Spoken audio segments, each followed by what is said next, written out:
Oke, selamat pagi atau selamat siang teman-teman semuanya. Assalamualaikum warahmatullahi wabarakatuh. Setelah ujian tengah semester atau UTS yang sudah kita lalui ya, mudah-mudahan teman-teman bisa mengerjakannya dengan baik ya. Kita sampai di pertemuan yang ke-8 ya. Di pertemuan yang ke-8 ini kita akan membahas dan mengingat kembali ya materi mengenai analisis regresi linear serta bagaimana nanti penerapannya di R. Lalu juga kita akan memiliki beberapa latihan dengan studi kasus yang menarik. Ya. Analisis regresi linear ini saya yakin teman-teman sudah pernah mempelajari ini, tapi kita akan merecall kembali ya pemahaman mengenai materi ini. Oke. Nah, apa itu analisis regresi ya? Kalau kita ingat kembali bahwa di analisis regresi ini pada prinsipnya adalah kita melakukan sebuah analisis yang tujuannya adalah untuk mengetahui hubungan ya secara linear antara satu atau lebih ya, bisa satu atau lebih variabel bebas dengan variabel tidak bebas. Ya, prinsipnya itu sederhana. Variabel bebas sering kita menyebutnya sebagai variabel independen, bisa. Kita bisa menyebutnya juga sebagai variabel explanatory, bisa juga. Sedangkan variabel tidak bebas kita bisa menyebutnya sebagai variabel dependent atau variabel respon, sama saja ya. Istilah yang sering bisa kita gunakan gitu ya. Nah, di analisis regresi kalau dia melibatkan hanya dua variabel saja, maka kita menyebutnya sebagai analisis regresi linear sederhana atau RLS. Ya, namun kalau kita melibatkan lebih dari dua, ya, dua variabel lebih, gitu ya, maka kita sebutnya sebagai regresi linear berganda atau RLB. Nah, seperti yang sudah kita ketahui juga bahwa selain analisis regresi linear sederhana yang melibatkan dua variabel, gitu ya, kita bisa juga nih melihat ya tidak hanya hubungan gitu, secara linear, tapi bagaimana kekuatan hubungan linear antara dua variabel tersebut. Melalui apa? Melalui analisis korelasi, gitu ya. Namun perlu kita ingat bahwa analisis korelasi ini tidak memerlukan hubungan sebab akibat atau kausal, sehingga tidak membedakan jenis variabel bebas atau tidak bebas, gitu ya. Kalau tadi dalam regresi variabel itu jelas ya, variabel bebas mana, variabel tidak bebasnya mana. Kalau korelasi, yang penting kita memiliki minimal dua variabel ya. Kemudian kita lihat kekuatan hubungan linearnya. Kita tidak melihat mana yang menyebabkan apa gitu ya, dan seterusnya. Oke, nah kalau kita perdalam lagi dan mengingat kembali analisis korelasi, ini adalah istilah statistik ya untuk menyatakan derajat hubungan linear antara dua variabel. Koefisien derajat hubungan korelasi itu nilainya yang valid adalah antara 0 sampai dengan 1 dengan tanda positif dan negatif ya yang menyatakan arah hubungan. Dikatakan -1 kalau hubungannya kuat negatif, gitu ya. Sedangkan nilainya 1 atau positif 1 jika memiliki hubungan yang kuat positif, gitu ya. Nah, jika nilainya semakin mendekati 0, maka hubungan tersebut semakin melemah.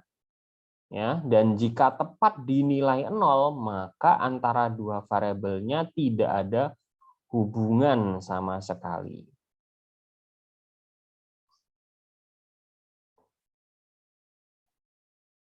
Oke, nah dengan definisi dari analisis korelasi tadi, salah satu teknik atau metode korelasi yang paling populer adalah, nah salah satu korelasi yang sangat umum digunakan adalah korelasi Pearson. Nah, di korelasi Pearson ini contohnya begini misalnya.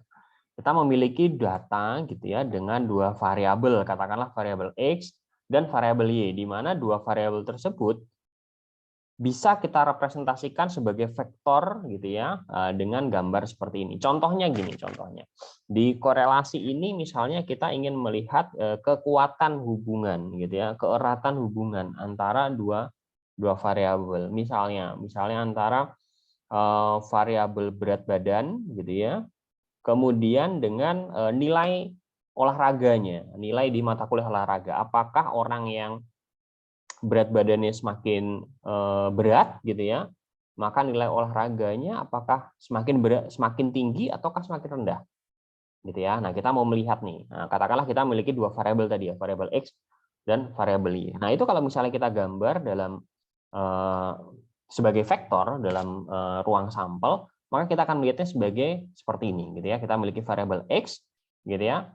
Variabel X ini memiliki nilai ya, nilainya X1, X2 gitu kan, dan Y-nya ini adalah variabel yang lain, bisa Y1 dan Y2. Misalnya nih, misalnya tadi X-nya adalah berat badan mahasiswa gitu ya. Y itu adalah nilai mata kuliah olahraga misalnya ya, mata kuliah olahraga mahasiswa tersebut. Misalnya kita memiliki dua mahasiswa misalnya, mahasiswa pertama dan mahasiswa kedua. Maka berat badan ada X1 sama X2 gitu ya. Kemudian nilai mata kuliah olahraganya ada Y1 sama Y2 gitu ya.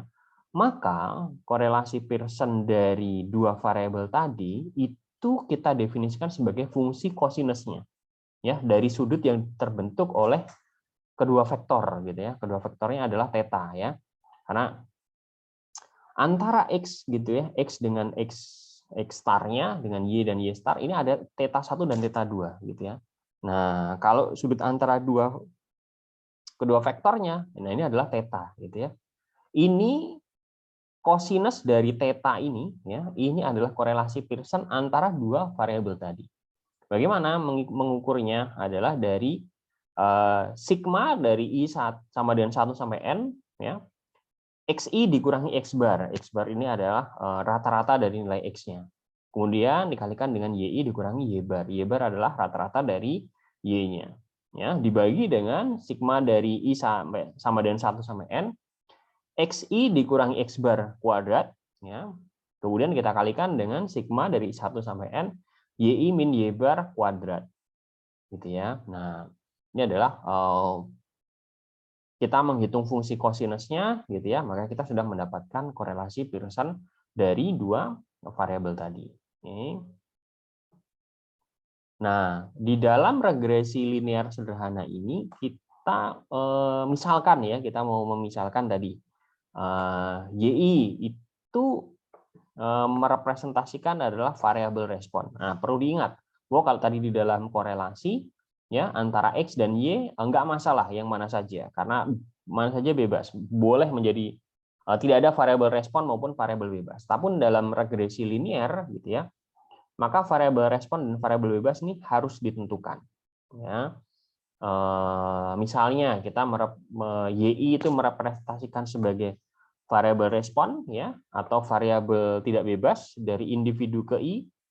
Kemudian XI merepresentasikan nilai dari variabel bebas individu ke I. Ya, maka model persamaan regresi linear sederhananya adalah sebagai berikut, yaitu YI sama dengan beta 0 ditambah beta 1 XI ditambah dengan epsilon I gitu ya. Nah, di mana beta 0 ini adalah intercept-nya, kemudian beta 1 kita menyebutnya sebagai slope ya, atau kemiringan dari hubungan linear antara variabel respon dan variabel bebasnya. Ya, jadi kalau misalnya tadi kita menetapkan gitu ya, kita punya variabel nilai mata kuliah olahraga sebagai Y gitu ya, kemudian berat badan mahasiswa sebagai X gitu ya, maka kita memiliki model persamaan seperti ini misalnya gitu ya. Kemudian epsilon I ini adalah error ya. Nah, beta 0 dan beta 1 disebut juga sebagai koefisien regresi, sehingga koefisien regresi ada dua, intercept dan slope-nya. Nah, koefisien regresi ini ya, yang baik yang beta 0 maupun beta 1 bisa kita estimasi, kita perkirakan dengan beta 0 cap dan beta 1 cap ya. Dengan cara apa? Dengan cara menggunakan estimasi least square gitu ya. Nilai kuadrat terkecilnya gitu ya. Di mana nilai beta 1 ya kita akan peroleh dari sigma dari 1 sampai I dari 1 sampai N YI min Y bar gitu ya. dikalikan xi min x bar gitu ya. Jadi selisih antara masing-masing nilai dengan rata-ratanya. Dibagi dengan sigma dari sigma i dari 1 sampai n untuk xi min x bar kita kuadratkan ya. Nah, kemudian nilai beta 0-nya maka mudah sekali karena kita sudah memiliki nilai beta 1, maka nilai beta 0 cap-nya sama dengan y bar ya dikurangi beta 1 cap kalikan x bar-nya ya. Nah, seperti ini. Atau ya, kita bisa juga nih menghitung beta 1-nya gitu ya. Dengan perkalian dari jumlah sampelnya kita kalikan dengan nilai dari masing-masing xy-nya. Ya. N kali sigma xy dikurangi sigma x kali sigma y dibagi dengan n kali sigma x kuadrat dikurangi sigma x kita kuadratkan ya. Di mana tadi kita sudah ketahui ya bahwa y bar sama x bar ini adalah rata-rata dari masing-masing variabel respon dan variabel penjelasnya. Nah, sehingga nilai yang kita prediksi atau nilai predicted values dari variabel respon y itu bisa kita hitung gitu ya dengan y cap ya sama dengan beta 0 cap ya ditambah beta 1 cap kali xi-nya. Nah, mudah sekali ini karena kita sudah tahu nilai beta 0 cap-nya dan beta 1 cap-nya. Ya, kita kalikan dengan xi maka kita sudah memperoleh yi cap-nya atau nilai prediksinya dari variabel respon untuk nilai ke i-nya. Nah, estimasi dari varians sigma kuadrat itu kita bisa menghitungnya ya dengan cara selisih dari nilai yi-nya dikurangi dengan nilai prediksi yi-nya atau yi cap-nya. Kita kuadratkan ya, kita kuadrat. Penjumlahan kuadratnya ini kita bagi dengan jumlah sampel dikurangi 2. Sedangkan varians dari estimasi slope parameternya maka kita bisa hitung seperti ini ya.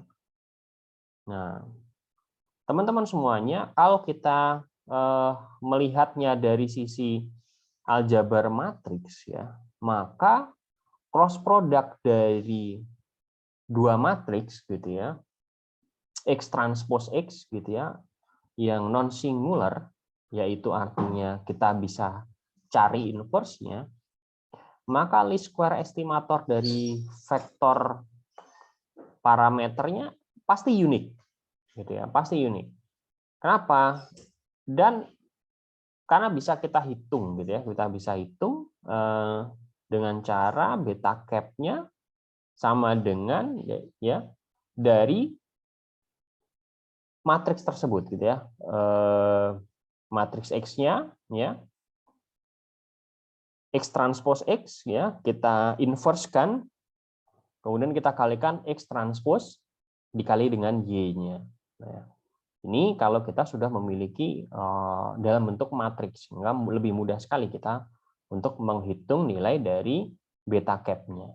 Nah, sedangkan nilai harapan atau ekspektasi dan covariance dari estimator beta cap, maka kita bisa menghitungnya seperti ini ya, yaitu nilai ekspektasi dari beta cap tentu saja harus sama dengan nilai betanya sendiri, gitu ya.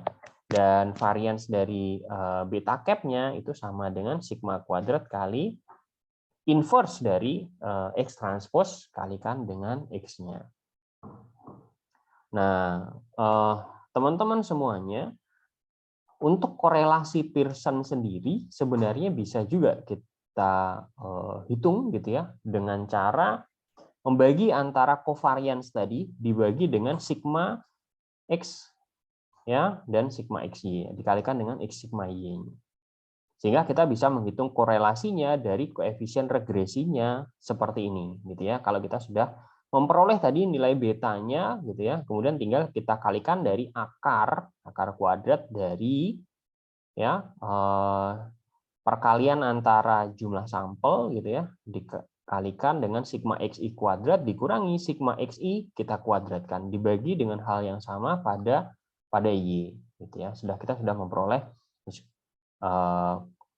korelasi dari koefisien regresinya. Ya. Nah, lalu bagaimana kalau dengan regresi linear yang berganda? Nah, pada dasarnya regresi ini merupakan alat untuk kita mengetahui ya, seperti yang tadi kita bahas, bagaimana sih hubungan antara dua variabel atau lebih, gitu ya. Nah, jika hanya melibatkan satu variabel bebas, gitu ya, variabel bebasnya hanya satu, gitu ya, x-nya, variabel bebasnya x-nya hanya satu, maka kita sebut sebagai regresi linear sederhana. Tapi jika variabel bebasnya lebih dari satu, x-nya lebih dari satu, maka kita sebut sebagai regresi linear berganda atau multiple linear regression. Gitu ya. Nah, di analisis regresi linear berganda ini prinsip dasarnya sama, gitu ya, dengan regresi linear sederhana, hanya saja melibatkan lebih banyak parameter, sehingga model di dalam persamaan regresi linear berganda kita akan bisa memodifikasinya menjadi seperti ini, ya. YI-nya itu akan sama dengan beta 0, ya, ditambah dengan beta I kita kalikan dengan XI-nya, karena X-nya ada banyak, ya, XI. Sebanyak apa? Sebanyak jumlah variabel bebasnya.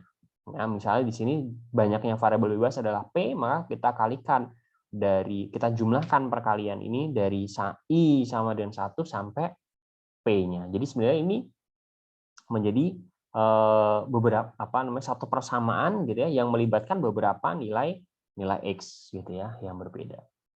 Nah, setelah kita menghitung korelasi dan menguji signifikansinya, selanjutnya kita bisa menentukan ya koefisien determinasi untuk melihat lebih jauh ya seberapa erat sih hubungan antara variabel X dan variabel Y. Nah, karena nilai dari koefisien tadi yaitu YX itu hanya menyatakan apakah hubungan antara dua variabel X sama Y tadi itu erat atau tidak, gitu ya. Tanpa kita bisa menjelaskan seberapa besar sih sebenarnya persentase perubahan pada Y yang bisa dijelaskan oleh X melalui hubungan linear antara X dan Y. Nah, maka ini kita bisa menjelaskannya melalui koefisien determinasi, gitu ya, untuk melihat seberapa erat, gitu ya, hubungan antara variabel X dan variabel Y. Nah, koefisien determinasi ini kalau dalam R kita sebutnya sebagai R square ya, dan adjusted R square ya. Nah, gimana kita kemudian yang bisa kita lakukan untuk mengetahui dan memeriksa nilai atau hasil dari analisis regresi kita. Nah, setelah kita melakukan estimasi, maka tahap selanjutnya dalam analisis yaitu kita harus melakukan pemeriksaan ya residual dari analisis regresi kita tadi ya, dengan menyesuaikan model apa yang kita pilih untuk memeriksa beberapa asumsi yang harus dipenuhi. Yang pertama yaitu asumsi normalitas serta varians yang konstan, serta kita juga bisa juga dan perlu untuk mengidentifikasi ada atau tidak outlier ya di dalam data kita. Nah, untuk melakukan pemeriksaan ini ada beberapa plot yang bisa kita gunakan dan sangat berguna, yaitu dengan cara membandingkan residualnya. Ya, yang pertama adalah plot antara residual terhadap setiap variabel penjelas di dalam modelnya. Ya. Kalau hubungannya non-linear misalnya, maka mungkin kita menyarankan bahwa istilah urutan yang lebih tinggi dalam variabel penjelas harus dipertimbangkan, gitu ya, higher order, gitu ya. Nah, kalau plot residual terhadap nilai yang sudah kita pasang ya, kita pasang tadi dalam model yang disebut sebagai fitted values, gitu ya. Ini bisa juga kita gunakan untuk memeriksa model regresi kita.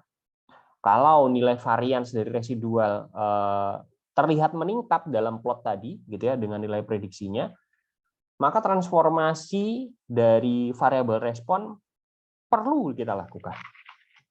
Ya, perlu kita lakukan. Kemudian yang terakhir yaitu plot probabilitas normal dari residual. Ini juga bisa kita gunakan untuk memeriksa hasil regresi kita.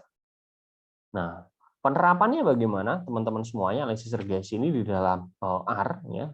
Sebenarnya mudah sekali. Di dalam melakukan analisis regresi dengan R, kita yang pertama adalah kita merumuskan dulu model yang kita gunakan dengan fungsi LM atau linear model.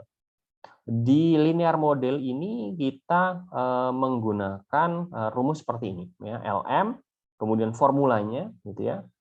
Kemudian kita masukkan datanya ya, apakah kita memiliki subset, kemudian penimbangnya gitu ya. Dan seterusnya. Ini ada beberapa parameter yang bisa kita masukkan gitu ya. Nah, untuk argumennya kita bisa menulisnya dalam bentuk-bentuk yang memang sudah standar di dalam R. Misalnya Y gitu ya, sama dengan X1 gitu ya. Nah, kemudian atau Y sama dengan X1 plus X2 terusnya sampai XP. Nah, kenapa tidak sama dengan? Karena nanti masih ada nilai dari error atau residualnya ya.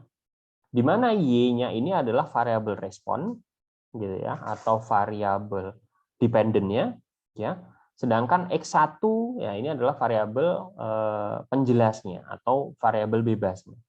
Kalau nilai X-nya lebih dari 1, maka X1, X2 sampai XP gitu ya. Artinya yang pertama ini kita gunakan untuk regresi linear sederhana, kemudian yang berikutnya ini kita bisa menggunakannya untuk regresi linear berganda. Nah, ini teman-teman bisa memasukkan ini ke dalam rumus model di R ya. Nah, untuk melihat hasilnya kita bisa menggunakan summary seperti yang sudah kita diskusikan di sebelum UTS ya. Kemudian untuk menampilkan plot diagnostik modelnya, maka kita tinggal menggunakan fungsi plot gitu ya, dan memanggil nama model tersebut di R. Nah, ini mudah sekali sebenarnya. Nah, teman-teman semuanya, karena sebenarnya analisis regresi linear sederhana dan berganda ini bukan sesuatu yang baru untuk kalian, maka untuk latihan kali ini saya ingin mencoba memberikan sebuah contoh studi kasus yang cukup menarik gitu ya. Mungkin sedikit berbeda dengan beberapa contoh yang teman-teman sudah perhatikan gitu ya. Nah, kita ada contoh menarik yaitu studi kasusnya bagaimana kalau kita menggunakan data citra satelit yang merupakan salah satu contoh dari big data yang selama ini akhir-akhir ini menjadi tren terutama di BPS gitu ya. Nah, kalau kita lihat sebenarnya data dari citra satelit ini memudahkan kita untuk mengumpulkan data ya dari berbagai jenis gitu ya. Bisa mengumpulkan data mengenai kondisi bangunan gitu ya, build up area, kondisi vegetasi gitu ya, tanaman gitu ya, kondisi hutan gitu ya, kemudian kondisi perairan gitu ya, dan seterusnya. Maka ini cara kerja dari satelit ini memudahkan kita ya, terutama di masa-masa pandemi ketika kita sulit untuk hadir di lapangan gitu ya, petugas sulit untuk hadir di lapangan, dan sekaligus juga ini adalah sebuah potensi ya yang besar untuk pemanfaatan big data. Latihan yang pertama kita ada sebuah topik yang menarik yaitu mengenai kebakaran hutan ya, kebakaran hutan dan lahan di Indonesia. Nah, ini penelitiannya sangat banyak ya, dan sangat menarik. Kalau teman-teman tertarik nanti bisa involve lebih mendalam di sini, tapi kita akan hanya belajar mengenai regresi sederhananya saja ya. Untuk mendeteksi terjadinya kebakaran hutan di suatu wilayah, kita bisa memanfaatkan data penginderaan jauh atau remote sensing dengan citra satelit. Nah, jadi titik-titik kebakaran hutan gitu ya dan lahan.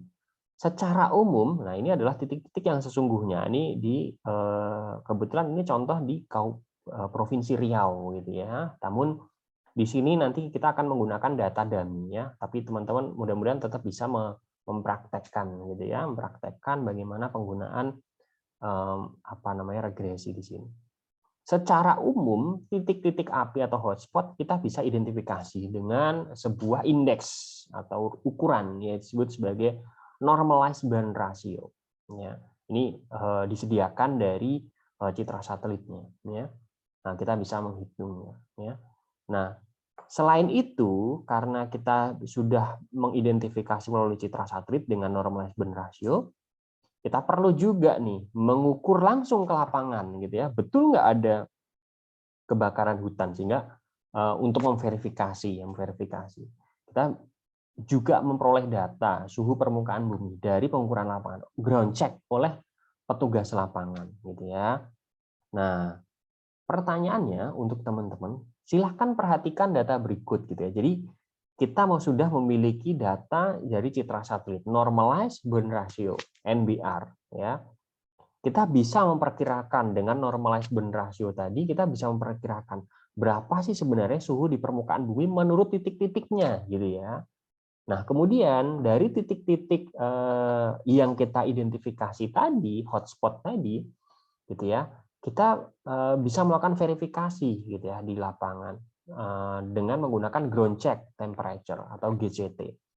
Nah, kalau ternyata ya apa yang kita deteksi dengan NBR ini bisa memperkirakan dengan cukup akurat ya suhu permukaan bumi melalui ground check, maka berikutnya kita cukup melakukan pengamatan melalui citra satelit gitu ya dengan normalized burn ratio. Nah, untuk mengidentifikasi itu saya memberikan data ini ya. Ini ada data normalized burn ratio ya beberapa titik serta hasil dari pengecekan lapangannya, ground check temperature. Ya. Nah, ini dalam Celsius, gitu ya. Nah, berdasarkan data ini, silahkan teman-teman buat ya plot dari data ini. Ya. Kemudian, ya, setelah teman-teman membuat plotnya, buatlah model persamaannya, garis regresi linearnya. Oke, jadi teman-teman bisa membuat plotnya, kemudian membuat model persamaan regresi linearnya. Lalu, silahkan teman-teman perkirakan berapa sih besarnya suhu permukaan bumi, GCT, ya, jika diketahui nilai normalized burn ratio-nya adalah 2,9. Normalized burn ratio itu nilainya dari minus 10 sampai 10. Ya. Kalau diketahui nilai NBR-nya adalah 2,9, berapa sih sebenarnya suhu permukaan bumi tersebut? Ya, nanti teman-teman bisa lihat apakah ini merupakan hotspot atau bukan. Ya. Oke, kemudian latihan yang kedua. Nah, latihan kedua ini menarik. Kalau tadi kita menggunakan citra satelit siang, gitu ya, kita coba menggunakan citra satelit malam, gitu ya, yang disebut sebagai nighttime light. Nighttime light ini adalah intensitas cahaya di malam hari yang biasanya menunjukkan aktivitas ekonomi, gitu ya. Wilayah-wilayah dengan aktivitas ekonomi tinggi memang cenderung lebih terang, gitu ya, dibandingkan wilayah-wilayah yang memang tidak ada aktivitas ekonomi di sana. Ya, misalnya ini contoh adalah data di Jawa Timur tahun 2020. Ya, kalau kita lihat, terutama misalnya teman-teman yang berasal dari Jawa Timur, teman-teman bisa lihat bahwa Kota Surabaya, gitu ya, Kota Surabaya ini nilai NTL-nya tinggi sekali, night time light-nya tinggi sekali, sampai 78 gitu ya, 78. Nah, ternyata kalau kita lihat memang ini kawasan pemukiman gitu ya, memang terang sekali kalau malam hari ya, banyak kawasan pemukiman tentu saja ya. Kemudian juga banyak aktivitas ekonomi di sana kalau malam hari ya. Kemudian ada lagi nih wilayah di Gresik gitu ya, di Gresik. Wah, ini terang sekali gitu ya. Ada apa di sana? Oh, ada Gresik Petrochemical Plant ya, pembangkit listrik gitu ya. NTL-nya sampai 71,69.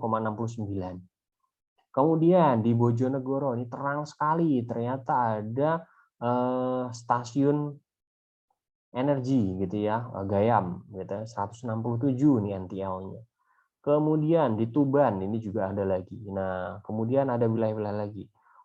Kemudian wilayah-wilayah yang NTL-nya rendah gitu ya, bahkan cuma mendekati 0 ya. Di sini misalnya di Kabupaten Kediri gitu ya, ternyata adalah hutan gitu ya, memang hutan gitu, NTL-nya 0,1 ya. Kemudian di sini di Situbondo juga NTL-nya 0,1 mendekati 0 gitu ya. Hutan, memang tidak ada aktivitas ekonomi di sana. Gitu ya. Nah, kemudian ini apa namanya? Krater dari Mount Merapi gitu ya. Nah, lalu ada juga nih di sini di Banyuwangi gitu ya dan seterusnya. Nah, kita bisa menggunakan ini sebagai proxy indikator untuk melihat aktivitas ekonomi di malam hari, gitu ya. Nah, kemudian kita mencoba membandingkan semakin banyak aktivitas ekonomi di malam hari, apakah ada dampaknya terhadap kemiskinan misalnya di suatu wilayah tersebut. Nah, kita ingin melihatnya nih, kita mau melihat apakah ada hubungan gitu ya, serta bagaimana nilai regresinya dari citra satelit ya, night time light ya, cahaya di malam hari gitu ya, yang kita peroleh dari satelit NPP-VIRS ya. Ini adalah kita olah dari citra satelit NPP-VIRS ya. Dan kita bandingkan dengan data resmi kemiskinan di Jawa Timur gitu ya. Nah, kita memperoleh data dari 9 kabupaten kota untuk variabel rata-rata night time likes atau yang kita di sini adalah X-nya dan persentase kemiskinan atau di sini sebagai Y-nya. Nah, misalnya nilainya sebagai berikut. Ini nilai dummy teman-teman semuanya karena datanya tentu saja kita menggunakan data yang official nantinya. Nah, berdasarkan data di atas, teman-teman bisa membuat model persamaan garis regresi linear, ya. Kemudian buat plotnya, ya, serta hitung korelasinya. Nah, menarik ya. Artinya teman-teman tidak lagi menggunakan apa namanya studi kasus yang umum gitu ya. Kita bisa menggunakan studi kasus big data di sini ya. Kemudian menggunakan studi kasus dari citra satelit atau remote sensing. Ya, yang merupakan bagian dari big data. Kemudian teman-teman silakan perkirakan persentase kemiskinan di kabupaten kota tersebut.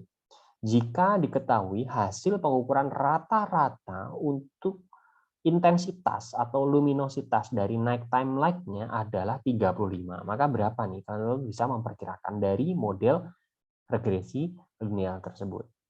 Nah, ini mungkin beberapa latihan yang terkini gitu ya, supaya teman-teman terbuka bahwa banyak data di sekitar kita yang sangat menarik dan bisa kita gunakan. Oke, mungkin demikian untuk materi kita hari ini. Kalau ada pertanyaan nanti boleh silahkan ditanyakan. Ya, teman-teman semuanya, saya tutup dulu. Selamat pagi atau selamat siang. Assalamualaikum warahmatullahi wabarakatuh.